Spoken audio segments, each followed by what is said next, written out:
y'all. Let's talk about relays today. What the heck are they? They're a switch, basically. But they're awesome. The stuff you can do with them opens up a world of possibilities. Think about it this way. In simplest form, you can use a small signal to tell a relay to turn on or off, and then it can control a big load, like a 30-amp motor, for example. So you're going to find them more and more in cars. I mean, they're everywhere now. But they can also do some things that almost seem like magic if you know how to work them. Let's pop one open and take a look inside. Hey, fella, show us your guts. First thing they're comprised of is an electromagnetic coil. Very simple. Because it's a coil, you can put positive or negative to either side. It doesn't matter, but it needs both to energize. Once it energizes, you can see that it closes or opens this contact based on whether or not it's got energy flowing through it. Cool, huh? Let's turn it over and take a look at the pins. This is a very standard type of relay. This is a 5-pin relay. It has one normally open leg and one normally closed leg.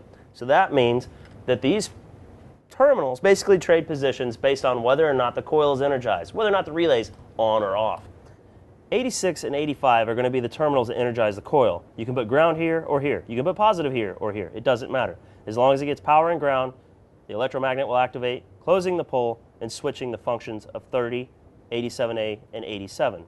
Most relays take under an amp to activate, so most switches can handle that, no problem. 30 is your common terminal. That means at one given time it's connected to 87A or 87.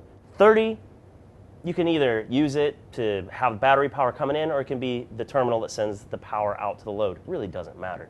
Based on the configuration that you want, that's how you know which one you want. So anyway, in the off position, coil not energized, 30 and 87A are in contact.